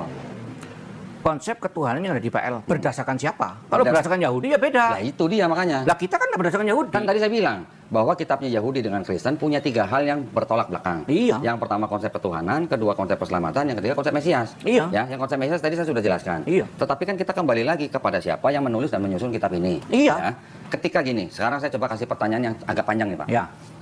Ketika Tuhan dikatakan bukan manusia, bilangan 23:19, Bilangan 2 bilangan 23:19, yang lain juga banyak. Kita mesti pelan-pelan satu-satu. Ya, terus itu. Makanya biar makanya biar nangkep saya Saya bacanya pelan-pelan nih, Pak. Iya, silakan. Saya lagi nyari ini soalnya terus terang HP-nya baru. kok bisa beda dengan settingan yang lama. Ya. Oke. Ketika Tuhan bukan manusia, Tuhan bukan anak manusia, ya, Bilangan 23:19, dan juga tidak ada yang serupa dengan apapun yang ada di bumi dengan Tuhan, dan juga Tuhan itu maha mengetahui, Ayub 37:16, Tuhan itu juga bukan manusia, Hosea 11:9, dan Yesus mengakunya dia sebagai anak manusia, ya Pak ya? Ya. Dia juga lebih banyak ngomong anak manusia dibanding dengan anak Allah. Dan Yesus juga tidak maha mengetahui. Tidak seperti Ayub 37:16. Kristen akan mengatakan bahwa di dalam perjanjian baru itu yang Bapak tadi sebut di awal bayang-bayang. Ya, itu adalah bayang-bayang Yesus yang akan datang. Oke. Tapi bagaimana mungkin bisa mencocokkan bahwa itu adalah bayang-bayang Yesus ketika ada Maliaki 3 ayat 6 bahwa Tuhan itu tidak berubah. Gitu, Pak. Ya, terus? Jadi artinya di dalam perjanjian lama, seluruh perjanjian lama tidak ada konsep Tuhan bisa jadi manusia, entah bagaimanapun caranya gitu. Mau hanya firman-Nya saja yang jadi manusia, atau Tuhan yang menampakkan diri menjadi manusia, Antropomorfisme. Nah, atau Teofani. Itu kan hanya apa istilahnya sebenarnya itu adalah malaikat-malaikat yang diutus kepada manusia-manusia, termasuk kepada Hagar, Ibrahim, Musa dan sebagainya. Itu adalah bentuk teofani sebenarnya. Teofani menurut kami. Iya, ya kan Bapak kan teofani kan itu kan. Menurut Jadi, Yahudi tidak ada teofani. Ada, tapi malaikat. Bukan Tuhan itu sendiri yang turun, Pak. Ini belum dipakai ya? Kodoli ya? Mana? Oh, ini. Oh. Ya udah, Ya. mudah-mudahan sih anu lah. Masuk nggak ya? Ya. Nah, maksud saya jadi di seluruh perjanjian lama tidak ada konsep Tuhan itu manusia, tidak ada konsep Tuhan itu bisa jadi anak manusia. Di mana Tuhan tidak bisa menjadi anak manusia? Bilangan 23:19. Coba mana sih? Coba silakan. Bilangan 23:19. Bilangan 23:19. 19. Allah bukanlah manusia sehingga ia berdosa, bukan anak manusia sehingga ia menyesal. 1 Samuel 15. Sebentar, satu-satu. Dia tidak ngomong menjadi loh. Dia mengatakan Allah bukan manusia. Itu bicara ontological God. Oke. Allah secara ontologis. Gini, mau ngomong gini. Ingat, Allah itu bukan manusia. Jadi dan tidak mungkin berdusta. Tidak mungkin menyesal. Ya gitu kira-kira. Iya, tahu, saya tahu. Ya udah. Karena jelas dia bukan manusia, dia jelas juga bukan anak manusia. Ya berarti kan dia juga tidak bisa jadi anak manusia. Kenapa nggak bisa? Bisanya di mana? Loh, kalau dia bukan anak manusia sehingga ia menyesal, berarti dia nggak bisa jadi anak manusia karena dia nggak bisa menyesal. Makanya namanya bukan menjadi sebenarnya. Apa? Mengambil rupa. Menjelma. Iya. Kata menjelma. Yohanes 1:14 menjelma loh, Pak. Iya. Ah. Kata menjelma kan dalam bahasa Inggris. Indonesia. Bahasa Indonesia. Ya. Kata menjelma itu pernah dibahas itu sebenarnya bukan menjelma. Gini, kita persoalannya gini. Waktu Prabu Angling Darmo menjelma menjadi belalang, berarti dia menjadi belalang. Tetapi bukan lagi Prabu Angling Darmo. Nah, ini kelemahan dari kata menjelma. Nah, kata menjelma, kalau nggak salah, sak egeneto itu. Nah, ketika ini ada terjemahan lagi, sak egeneto itu menjadi daging, berhenti sampai di situ. Paulus menjelaskan, dia mengambil rupa itu, jadi mengambil daging. Paulus yang mana, Pak? Di ayat mana Paulus yang itu, menjelaskan? mengosongkan diri. Ibrani atau Efesus? Kalau, mengosongkan diri itu loh, kenosis. Ibrani kayaknya itu. Bukan.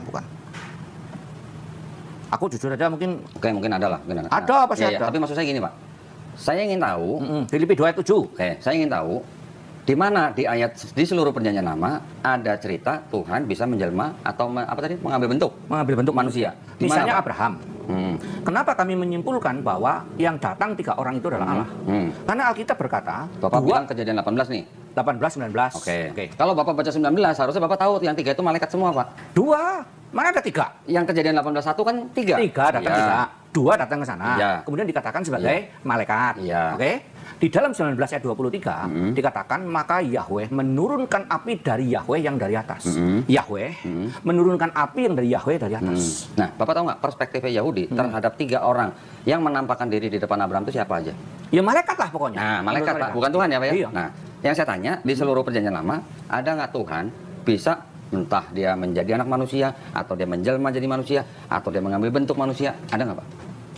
Ya itu ada. Bahkan dari malaikat katanya. Loh, dari perspektif Kristen. Loh iya, Kristen bilang malaikat. Enggak.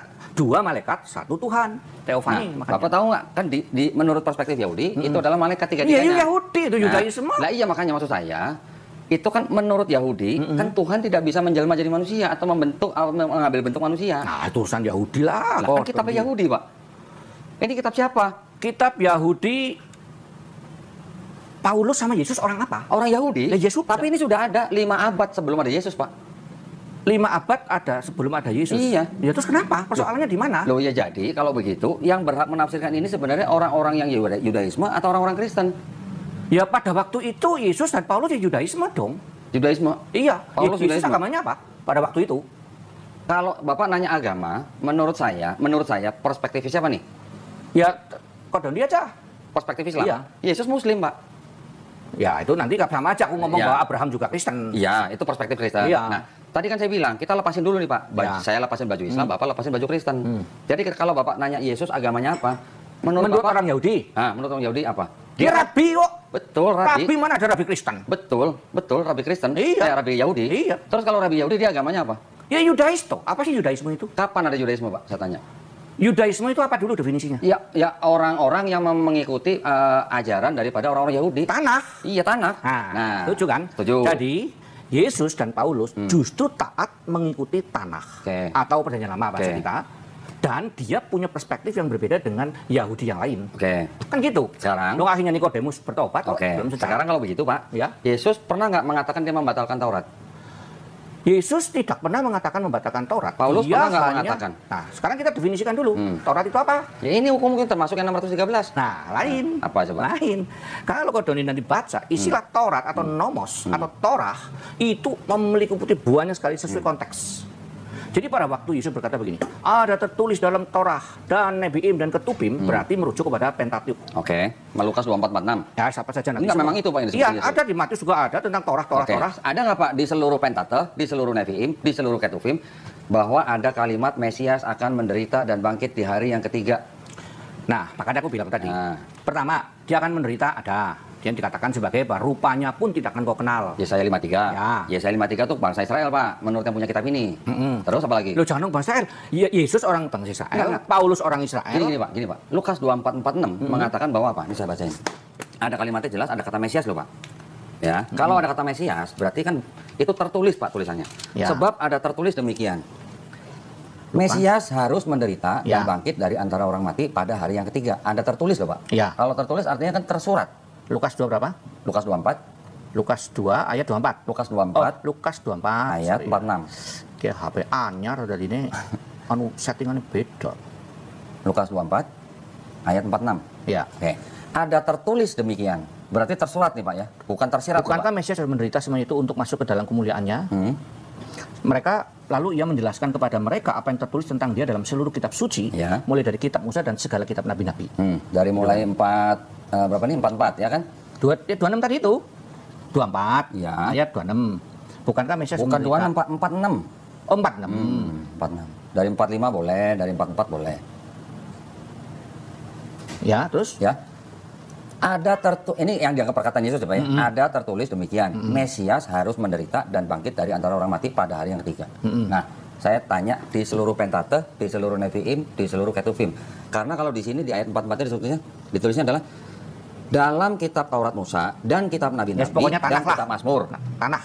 Karena sebenarnya pada waktu penyebutan itu untuk menyebut keseluruhan tanah. Oke, nah sekarang dari Kejadian sampai Maliaki ada nggak, Pak, kalimat Mesias harus menderita dan bangkit dari antara orang mati pada hari yang ketiga? Ada. Tolong, Pak. Nah, pertama perhatikan. Ya. Kita udah sepakat tadi di dalam Alkitab tertulis itu begitu banyak gaya sastra atau disebut dengan genre. Genrenya ada yang macas, ada yang tipologi. Tapi ini tertulis, Pak. Sebentar, Oke. ya tertulis. Semua, Iya. semua kan tertulis. Iya, iya. Tertulis itu tidak berarti literal. Kata Mesiasnya gimana? Iya, loh. Bahwa Mesias yang menderita, ada. Rupa pun tidak akan kamu kenal. Enggak, Bapak langsung sebutin ayatnya aja. Loh, saya iya, tahu. ada Yesaya pendengaran 53. itu nggak? Yesaya 53. Ya kita cek dulu. Silakan. Karena nanti situ apa Alkitabnya mana rusak lagi. Enggak, kalau Bapak bilang rupanya pun tidak kita kenal, itu udah pasti Yesaya 53. Ntar aku dulu, nanti kamu main iya, tapi ternyata bukan. Tenang, Pak, saya gak jebak, Pak. Ah, kan? Benar? Ya, 53, 2, Terus? 3, ya ia dihina, dihindari orang dan sebagainya. Terus, dah. Benar nggak? Itu ada kata Mesiasnya nggak, Pak? Sebentar. Ada dong. Nah, di ayat berapa? Istilah Mesias apa dulu? Ya udah, coba apa? Mesias itu adalah yang diurapi. Ya. Dikatakan mulai dari 52. Ingat loh, ini penggunaan 52, pasal baru abad 13. ke-12. Ya. 52:13. Nah, ya sudah, sudah tahu loh. Nah, iya, ayatnya mana ada kata Mesias, Pak? Bentar. Nah. Hambaku. Apakah hamba itu Mesias? Iya. Beda, Pak. Loh, hamba itu apa sih? Hamba itu apa? Ya, Hamba Tuhan. utusan. Sebentar, utusan Tuhan di zaman perjanjian lama semua diurapi. nggak sama, Pak. Hamba dengan Mesias itu sama. Beda, Pak. Sama hamba Beda. Tuhan itu di Oke, sekarang kalau Bapak bilang sama, Iya. yang disebut dengan hambaku itu siapa di situ? Lah Yesus. Siapa lagi? Nah, itu kan perspektif Kristen. Lah iya. Tolong buka Yesaya 42, 43, 44. Yang disebut hambaku itu siapa? 42. Loh, ini lain lagi Nah, nih. enggak, itu nyambung, Pak. Ke 42, Yesaya ya. 53 nyambung. Bapak sebut hambaku, Bapak mau sebut. Lihat itu hambaku yang kupegang. Nah, siapa Orang itu? pilihanku yang kepadanya Ya, kupegang. siapa itu yang dimaksud? Yesus. Yesus berkata hari itu, pada hari inilah di Lukas itu. Enggak. Engkau Nah, gini. mendapatkan kepenuhannya. Gini. Akulah dia, kira-kira begitu. Gini, Pak. Di situ kan nggak ada kata Yesus kan? Iya nggak ada lah, zaman itu belum ada. Lo iya, sampai sekarang pun nggak ada kan, Pak? Tentang apa? Yang itu tulisan itu Yesus gitu. Itu kan perspektifnya Kristen. Makanya saya bilang, Pak, Bapak harus copotin dulu baju Kristen. Saya juga copotin baju Islam, Pak. Kalau Bapak bilang Yesus, benar. berarti Bapak Lalu masih pakai dicopot baju Kristen. baju Kristen, copotin baju, lalu pakai baju apa? Baju netral. Nggak ada baju netral. Ada, Pak. Kita kalau memakai ini baju netral begini, lihat itu hambaku yang kupegang, ya kita nggak tahu ya masih backgroundnya apa. Nah, kan kita gini. mesti belajar dari Yudaisme. Gini loh, Pak. Ini ada Kristen dengan labelnya ini. Ini ada Yahudi dengan labelnya ini. Anggap aja Bapak sekarang bukan Kristen, anggap aja saya bukan Islam, ya. Ada Kristen, ada Yahudi. Kita sama-sama ngelihat secara netral, Pak. Itu dulu, bisa nggak? Gitu. Kayak kita netral. Oke. Secara netral aku nggak tahu. Lalu aku baru tahu itu bahwa itu Yesus, ya dari orang Yahudi juga. Betul. Namanya Yesus sama Paulus. Betul. Kalau Bapak bilang Yesus, berarti itu perspektif Kristen. Kalau bilang itu Yakub atau Israel, itu berarti perspektif Yahudi. Jadi, berarti ada dua perspektif yang berbeda nih. Jadi mau ikuti Yahudinya Paulus atau ikut Yahudinya yang menyalibkan Nah, Yesus? sekarang kita dari sini berangkatnya dari gini dulu. Kita kembali lagi, ini kitab siapa? Kitab Kristen Kitab atau Yahudi. bukan? Kitab Yahudi. Kalau Bapak bilang Paulus, tadi saya tanya Bapak belum jawab. Di mana ada Yesus membatalkan hukum Taurat? Tidak ada. Tidak ada. Bagaimana ceritanya Paulus bisa membatalkan hukum Taurat? Karena kata nomos yang dimaksud oleh Paulus bukan Taurat dibatalkan, tetapi menggugurkan pemisah. Menggugurkan Efesus. artinya? Dia menggugurkan pemisah. Gini loh, gini Kalau ceritanya. menggugurkan artinya membatalkan bukan, Pak? Menggugurkan pemisahnya. Taurat bukan lagi sebagai pemisah, tetapi Taurat, gini loh ya. Di zaman itu kan kita sudah sepakat tadi sama-sama di depan bahwa di luar orang yang memegang Taurat atau Yahudi gitu ya, itu disebut anjing. Setuju nggak? Tadi itu kan. Betul. Nah, jadi yang menjadikan seseorang anjing atau bukan itu siapa? Ya Taurat. Bahasa kuliah ya, ini bahasa kasar ini. Nah, ini nih Taurat ini yang menjadikan pemisah, yang harusnya bukan. Karena nanti ada bagian lainnya akan menyatakan bahwa Taurat itu untuk seluruh manusia. Perintah Tuhan untuk seluruh manusia. Orang Yahudi menjadikannya pemisahan. Sehingga orang lain dianggap najis lah, tidak kosher dan sebagainya. Lah oleh Paulus mengatakan Yesus itu menggugurkan hambatan itu. Jadi Taurat itu. dijadikan untuk seluruh manusia. Semua untuk manusia, dari awal untuk manusia, perintah-perintah Allah kok. Nah, kalau Yesus diutus untuk bangsa apa, Pak? Yesus secara manusia diutus untuk bangsa Yahudi, artinya dia berkarya di sekitar Yahudi. Oke. Terus? Lalu setelah dia mati, selesai, aku udah selesai, tetelestai, di kayu salib berkata, sudah selesai, lalu dia berkata, sekarang seluruh kuasa di seluruh alam semesta jagat raya. Sebenarnya kata seluruh kuasa diberikan kepadaku, kalau merujuk kepada Kejadian 1 ayat 1, Eretz dan Samayim, itu bicara dunia roh dan dunia materi. Jadi berkata, aku udah menang, selesai semua, istilahnya gitu, tugasku selesai, maka beritakan Injil ke seluruh dunia, ajar mereka, baptis mereka. Jelas kan? Matius 28:19. Iya. Ayat sisipan, Pak, coba. Sisipannya siapa? Ada. Saya bisa bacain semua catatan bahwa itu adalah ayat sisipan Kata Romawi. siapa? Banyak, Pak. Saya bisa tunjukin. Ini seru kan, Yos? Seru kan? Kita kalau berdebat begini ini kan asik nih. Kita mempertajam. Orang beriman harus berakal. Kardinal Ratzinger, Pak. Nih. Halaman 82. The text comes from Rome. Saya masih bisa kasih lagi puluhan catatan bahwa itu adalah ayat sisipan.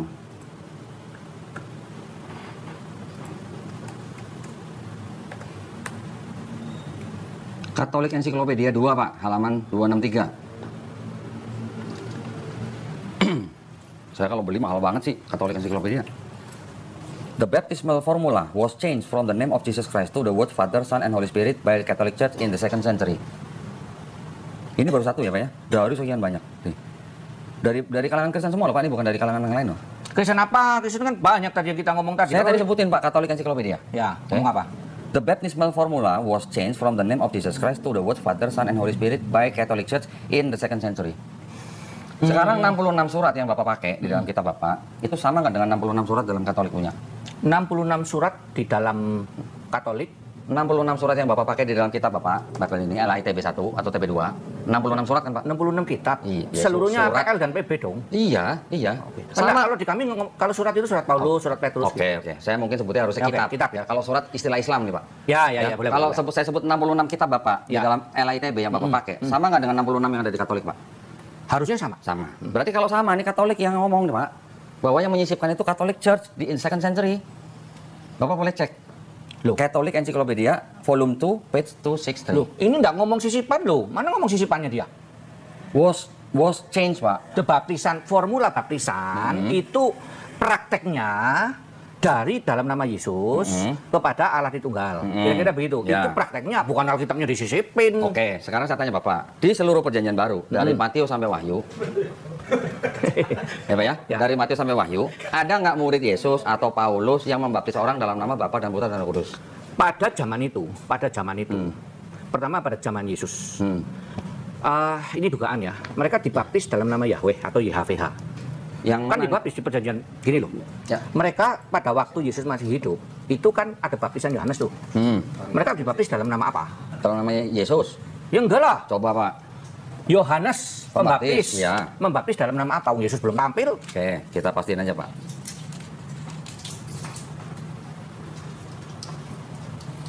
Ketika Yesus ngomong, karena itu pergilah. Coba. Mana dalam nama Yahweh Pak? Bukan. Ini kan namanya tafsir. Aku udah bilang dari awal. Mhm. Gimana tadi? Yang apa? Ini kita bahas apa dulu nih? Ini kita lagi bicara, kan Bapak tadi bilang bahwa Taurat itu setelah Yesus mati harus dikabarkan ke seluruh Dunia. dunia. Ya. Saya langsung nembak Matius 28:19. Saya langsung katakan bahwa di sini ada catatan bahwa formula baptismal itu dirubah oleh Katolik, Gereja Katolik di abad kedua. Ini baru satu Pak ya, masih banyak nih yang lain. Oke, gini. Akhirnya, tunggu sebentar. Akhirnya saya tanya ke Bapak begini. Kalau dianggap ayat karena itu pergilah, jadikanlah semua bangsa muridku, baptislah mereka dalam nama Bapa dan Putra dan Roh Kudus, dianggap sebagai perkataan Yesus. Saya tanya Bapak, itu kan berarti kan Yesus ngomong itu sebelum Yesus diangkat. Iya mau naik, pas Ya, lagi mau sebelum naik. diangkat kan? Berarti Yesusnya masih ada di bumi nih. Lagi naik lah intinya Ya itu sebelum kan. naik lah, Ya. ngomong sama murid-muridnya. Ya, Ya lalu kan? setelah itu dia naik. Oke. Sekarang murid-murid Yesus yang mendengar perkataan itu, Setelah itu berarti kan. ya setelah Oke. itu, ada nggak yang membaptis orang dalam nama Bapa dan Putra dan Roh Kudus? Nah, gini. Jadi di dalam Kisah Rasul mereka mengatakan dibaptis dalam nama Yesus. Ini tafsir lagi, sekali lagi. Karena Saya perhatikan. minta ayat Pak. Loh iya ada di Kisah Rasul itu. Oke. Kan mereka membaptiskan dalam nama Yesus kan ada di Kisah Rasul. Betul nggak? Terus kisah para rasul berapa? Ini yang menjadi persoalan di Warnes itu loh. Ya, kisah para rasul berapa Pak? Ada Sebentar, murid Yesus sebentar. membaptis orang dalam nama Bapa dan Putra dan Roh Kudus. Kisah Rasul 2:38 dulu. 2:38. Ini dalam nama Yesus dulu, aku udah ngomong. Aku bilang nggak ada. Aku cerita Oh, dulu Bapak nih. tadi belum bilang nggak ada. Kok yang Bapak tadi bilang ada apa namanya murid-murid membaptis dalam nama Bapa dan Putra dan Roh Enggak, Kudus. enggak. Bapak belum bilang Ya, nggak belum, ada. belum. Ya. Aku mau ngomong gini, di dalam Kisah Rasul Ya. 2:38 sama Kisah Rasul 8:16, lalu 10:48 sama 19 ayat 5, semua dibaptis dalam nama Yesus. Ya. Ya, itu dulu nih. Ya. Nah, sebenarnya ini kan kisah sejarah. Dibaptis dalam nama Yesus tidak berarti begini. Hari ini aku baptis kamu dalam nama Yesus, tidak berarti seperti itu. Berarti gimana? Mereka dibaptiskan ke dalam baptisan yang Yesus minta. Terus Ke dalam baptisan tanda petik versi Yesus. ayatnya Pak. Lah ya itu, tafsir nggak ada memang nggak ada. Nah, berarti kan nggak ada. Memang nggak ada. Nah, berarti seluruh murid-murid Yesus yang mendengar perkataan Yesus, baptislah dalam nama Bapa dan Putra dan Roh Kudus, mereka tidak membaptis orang dalam nama Bapa dan Putra dan Roh Kudus. Tidak tahu. Karena tidak ada. Nggak, saya minta ayatnya. Nggak ada. Nggak ada. Kalau tidak ada Paulus ayat- pernah nggak Pak membaptis orang dalam nama Bapa dan Putra dan Roh Kudus? Malah Paulus kayaknya nggak ngomong membaptis dalam nama siapa loh. Nggak ada juga. Memang nggak ada. Ya. Bahwa dalam nama Yesus juga nggak ada. Berarti kalau di seluruh perjanjian baru, murid-murid Yesus yang mendengar perkataan itu tidak pernah membaptis orang dalam nama Bapa dan Putra dan Roh Kudus. Paulus pun demikian. Berarti kan kemungkinan ada dua Pak. Apakah murid-murid itu tidak taat kepada perintah Yesus, atau memang benar itu sisipan? Gitu. Ada kemungkinan ketiga. Apa coba? Mereka melakukannya tapi tidak ditulis. Oh, berarti itu asumsi. Lah ya semua juga asumsi. Loh iya. Lah situ juga Apakah- asumsi. Loh enggak, saya berdasarkan logika. Saya juga pakai logika. Karena diperintahkan. Loh, karena ada Baptis kalimat. karena mereka dalam nama Bapa, Putra, dan Roh Kudus. Ya. Oke. Tidak pernah di dalam Alkitab itu ditulis begini. Hari ini aku membaptiskan engkau dalam nama Yesus. Itu tidak ada juga. Itu semua berita. Kalau murid-murid indirect. Yesus, ya Pak ya, semuanya membaptis dalam nama Yesus. Ada ayatnya. Gini loh. Nah. Tahu nggak indirect speech dengan direct speech? Oke, jelaskan. Nah, indirect speech itu ini contohnya gini ya. Kisah Para Rasul 2:38. Dulu nih. Tadi udah. Ya. Terus? Baiklah engkau memberi dirimu dibaptis dalam nama Yesus. Ya. Oke. Terus? Kisah 8:16. Karena mereka hanya dibaptis dalam nama Yesus. Ya. Terus? 10:48. Dibaptis dalam nama Yesus. Semuanya adalah kalimat berita Ya. atau indirect speech. Ya. Jadi kalau mencari kata di mana dicatat Paulus kemudian hari ini aku membaptiskan kau dalam nama Yesus, itu pun tidak ada. Gitu loh. Sehingga tidak bisa dikatakan bahwa semua dibaptiskan dalam nama Yesus seperti itu. Perhatikan saya bilang tadi, ini kalimat berita gitu loh. Ini kalimat berita yang menceritakan mereka sedang dibaptis. Tapi formula seperti yang hari ini itu tidak ada. Iya. Memang tidak ada. Justru itu, makanya dari situ karena nggak ada, makanya jadi saya menggunakan logika saya. Berarti kemungkinannya murid-murid itu tidak taat kepada perkataan Yesus. Bisa. Satu, itu memang letter development. Bisa, atau yang ketiga mereka lakukan tapi tidak dicatat. Kalau tidak tercatat berarti itu sayang sekali, Pak.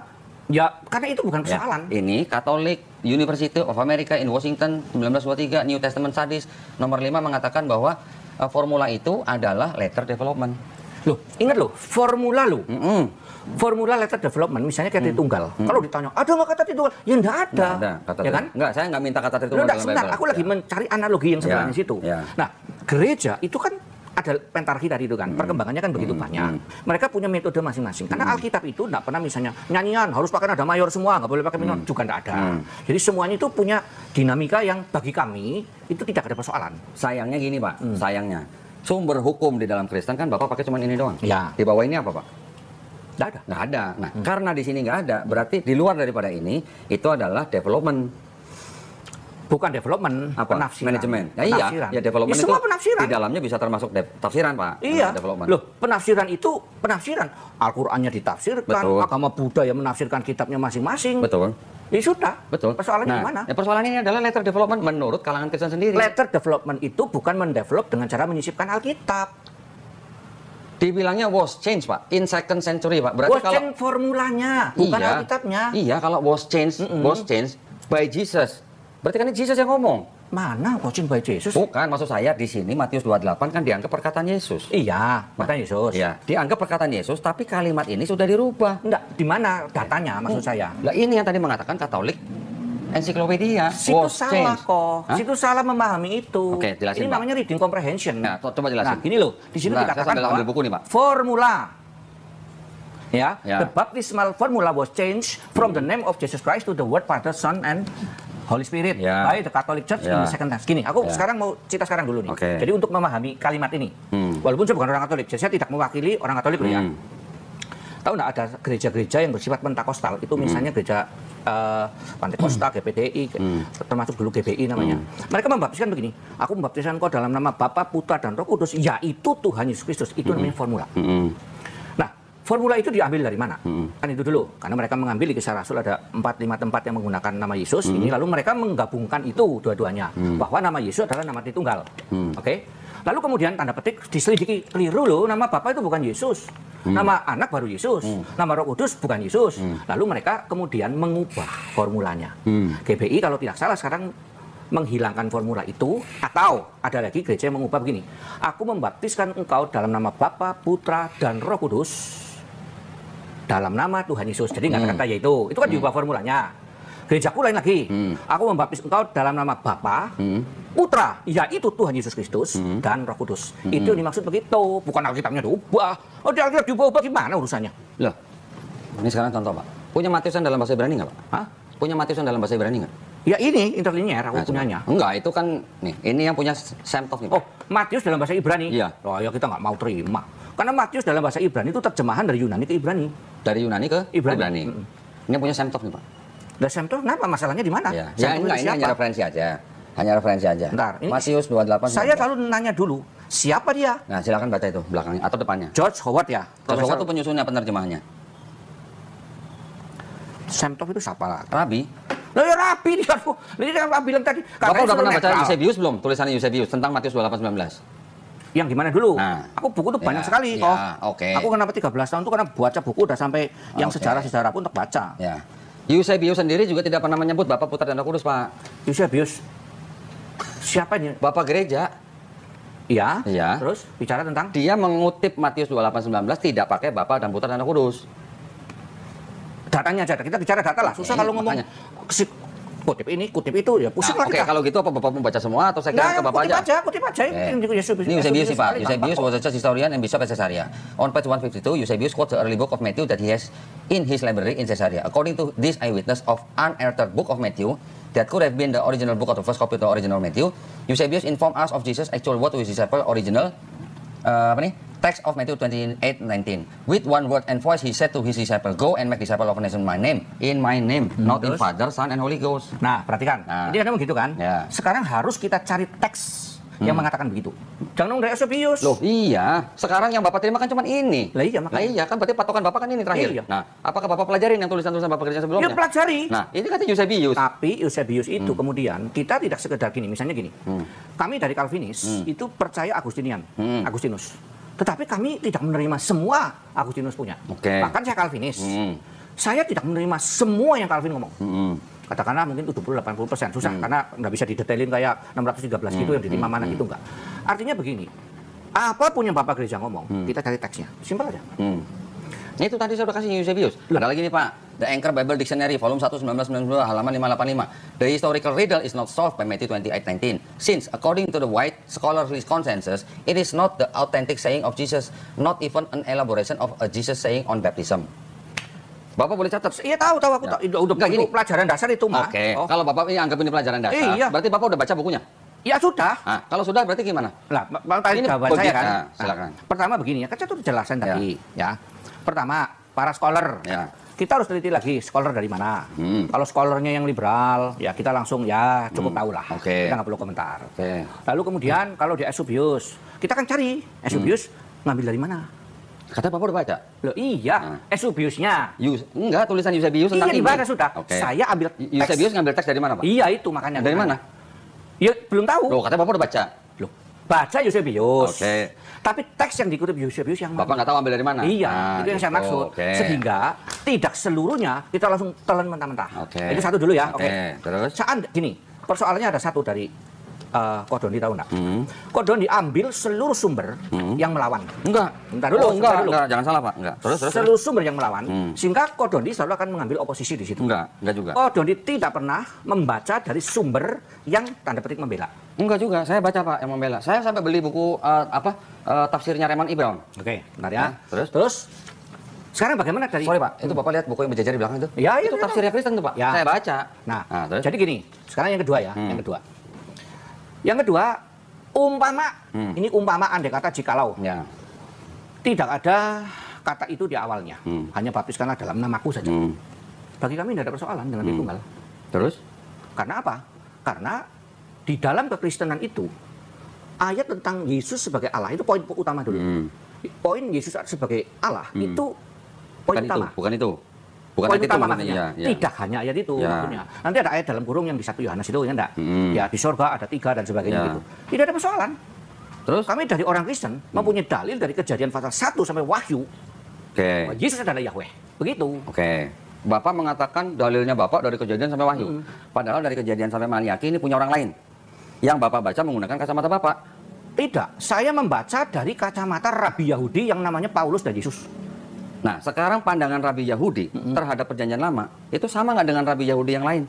Beda-beda, maka ada Hilal, ada Nah, Syamai. sekarang kalau beda-beda, saya tunjukin Pak bahwa Septuaginta ini penerjemahannya sudah ada yang dirubah. Memang karena itu ada tafsir, makanya kami tidak patokan saja dengan Septuaginta. Kita lalu mencoba lagi kepada Masoretic text. Ibrani. Sekarang saya tunjukin. Ini saya tambahin satu lagi nih Pak ya. Tadi yang mengenai Matius 28:19, menurut Jesus Seminar bahwa itu adalah Oh, Yesus seminar lah. Ya, saya cuma tunjukin aja. Tapi Bapak dari buktinya juga belum kuat. Apa bukti apa? Bukti dari kekristenan bahwa ayat itu asli gitu. Bapak kan tadi akhirnya melarikan diri bahwa kalaupun itu bukan perkataan Yesus, itu tidak penting buat Kristen. Nah, itu kan Bapak escape berarti. Sebentar, bukan escape. Karena saya mau mengatakan begini. Yesus seminar pun tidak bisa buktikan apapun. Kenapa? Karena tidak ada ayat aslinya. Tidak ada? Tidak ada teks asli. Nah, memang nggak ada. Iya, makanya. Karena semuanya udah salinan dari salinan dari salinan Ya dari sudah. salinan. Kalau semua salinan dari salinan dari salinan, bagaimana kita menganggap satu pendapat itu benar kalau nggak ada aslinya? Nah, sekarang kalau mereka yang mempelajari gaya bahasa, sejarah Yahudi, tradisi Yahudi, kemudian dari konteks, bagaimana Bapak bisa meyakinkan bahwa itu teks asli kalau Bapak sendiri juga tidak mempelajari gaya bahasanya? Pelajari dong. Nah, pelajari. Iya. Nah, kalau pelajari tadi yang dari Yahudi, yang dari bahasa Ibrani aja Bapak nggak tahu. Gini, yang mana dulu? Ya itu tadi yang saya top ini. Nih. Iya, yang perjanjian baru. Iya ya, kita dari tadi Karena ngomongin Matius begini. 28:19, Pak. Gini, kok. Kekristenan itu begitu luar biasa sekali. Luar Saya biasa, nggak tahu luar di- biasa apanya Pak? kompleksitasnya. Complicated maksudnya? Iya. Oh. Kenapa? Karena tidak ada Allah selain Allahnya Kristen. Yang satu adalah tiga, tiga adalah satu. Tritunggal itu. Tidak ada. Ya tidak ada. Ayat yang mengajarkan Tidak, konsep seluruh agama Trinitas? lain tidak ada. Tunggu sebentar. Istilah Tritunggal hanya ada dalam Kekristenan. Kita memahami politeisme itu gampang. Monoteisme ala Yahudi dan Islam itu juga mudah. Tapi bagaimana Tritunggal disebut monoteistik seperti Islam dan Yahudi kita berbeda, disebut politeistik kita juga nggak mau, gitu loh. Karena Bapak bukan politeistik murni. Ya whatever. Tapi yang jelas Bapak juga bukan monoteistik. Ya whatever. Makanya aku bilang tadi itu Bapak tuh henoteistik. Kristen sebenarnya. Enggak, henoteistik. Kristen itu adalah henoteistik. Oh, henoteisme. Ada henoteisme. Bukan monoteisme, bukan politeisme. Kenapa? Karena Kristen itu sudah menjadi konsensi antara monoteismenya Yahudi dengan politeismenya Yunani. Ini dijadikan satu, Pak. Nah, itu kelirunya di situ. Nah, coba jelasin. Itu kelirunya di situ. Itu kata Santo Gregory Nisa loh, Pak. Santo itu tidak mungkin dia mengatakan itu sinkretisme. Bukan itu namanya sinkretisme. Iya, Itu pencampuran penggunaan budaya untuk menjelaskan kekristenan. Katolik sampai dengan hari ini memakai ginilah. Kalau ada Muslim kan ada kejawen. Menurut orang kejawen bukan Muslim? Sebentar dulu nih. Karena saya dulu juga kejawen. Oke, tapi kejawen bukan Muslim, Pak. Ya itu menurut orang Muslim, menurut kejawen ya mereka Muslim, bagian Ya. dari Muslim. Itu kan masing-masing perspektif. Mirip gitu maksudnya. Itu disebut dengan inkulturasi. Ya. Menggunakan budaya zaman itu untuk menyatakan apa yang di dalam budaya itu saya terima. Misal konon ini konon saya juga belum membaca. Alkitab di dalam bahasa Papua, saya belum lihat ya tapi ya ini bisa keliru. Bahwa anak domba itu nanti domba diganti babi. Karena mereka tidak Bisa. mengenal domba. Saya tunjukin, Pak. Sebentar. Kalau Bapak ngomong itu saya tunjukin nih. Kemarin saya baru beli nih, Pak.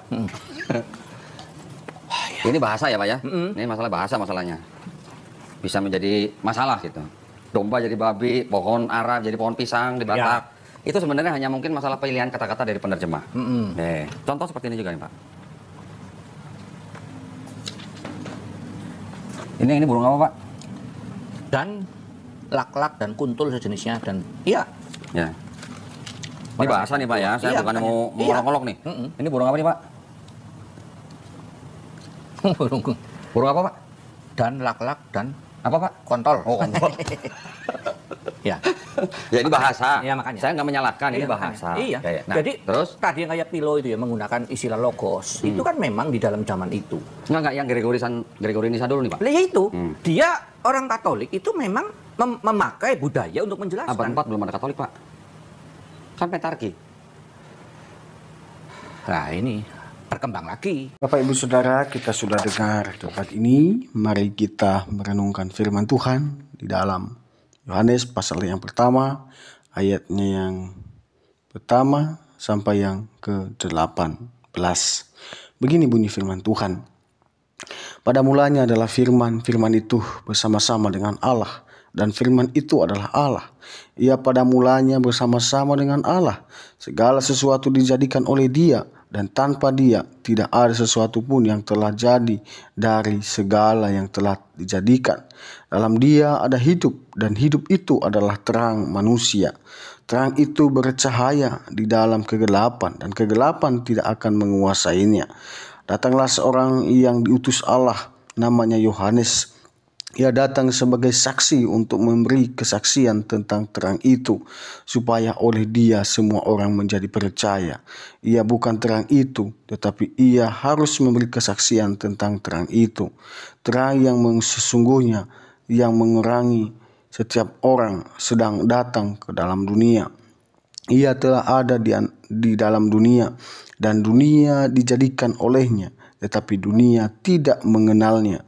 Ia datang kepada milik kepunyaannya, tetapi orang-orang kepunyaannya itu tidak menerimanya. Tetapi semua orang yang menerimanya diberinya kuasa supaya menjadi anak-anak Allah, yaitu mereka yang percaya dalam namanya. Orang-orang yang diperanakan bukan dari darah atau dari daging, bukan pula secara jasmani oleh keinginan seorang laki-laki, melainkan dari Allah. Firman itu telah menjadi manusia dan diam di antara kita, dan kita telah melihat kemuliaannya, yaitu kemuliaan yang diberikan kepadanya sebagai anak tunggal Bapa, penuh kasih karunia dan kebenaran. Yohanes memberikan kesaksian tentang Dia dan berseru katanya, inilah Dia yang kumaksud. Ketika aku berkata, kemudian daripadaku akan datang dia yang telah mendahului aku, sebab dia telah ada sebelum aku. Karena dari kepenuhannya kita semua telah menerima kasih karunia demi kasih karunia. Sebab hukum Taurat diberikan oleh Musa, tetapi kasih karunia dan kebenaran tentang oleh Yesus Kristus.